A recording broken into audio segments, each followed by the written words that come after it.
to start teaching them. It is a survival instinct. Forget even whether we have war or not. It's a survival instinct. And that's why you see in Europe, swimming is compulsory.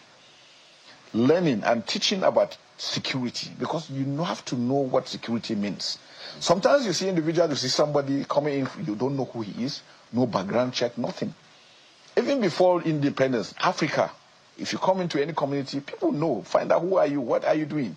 But nowadays, I don't know whether it is... you see something, say something. No, that's how you help the security forces. General, Nigerians continue to bury loved ones from terror attacks, from Plateau to Zamfara to Benue. How do you explain tonight to grieving families that the government is truly in control of this security crisis? Yeah, because there's been a marked improvement. I mean, we cannot just, like I said, we cannot just stop it overnight. These guys, what they do is that they look for soft targets. These same informants will tell them there are soldiers here. They look for and identify where there is nobody, and they strike. Most of these areas, there is no network. Before you even get the information, they have gone. And before you react to those areas, you go. And that's why we're saying that it's important for us to have infrastructure, dividends of democracy.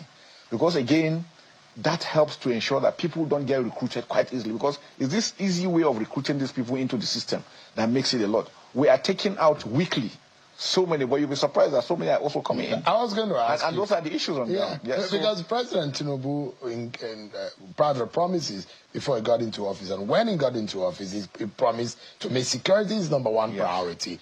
More than a year later, 2 years after, kidnappings and mass killings still dominate the headlines. So why does it look like the reality is not matching the promises? Yeah, but like I told you, there is never any country in the world that is crime-free. No country in the world, and it's not possible. As long as there's humanity, there will be crisis. But would you say that Nigeria is safer today than it was 2 years ago? There's a lot of improvement. The president is doing so much to support us. And again, you know, the humanitarian departments also doing their own bit, and everybody trying to rally around. Like I said, it's a whole of society approach to this, not one-sided. Before now, people used to think it's just a military solution, but we said no. The non-kinetic effort does a lot in ensuring that people don't get recruited, and once they cannot be recruited, they cannot survive. And that's why it's important for the communities not to allow them thrive within themselves. There's a lot of things going on, and a lot of actions being taken. Give me a short moment, General.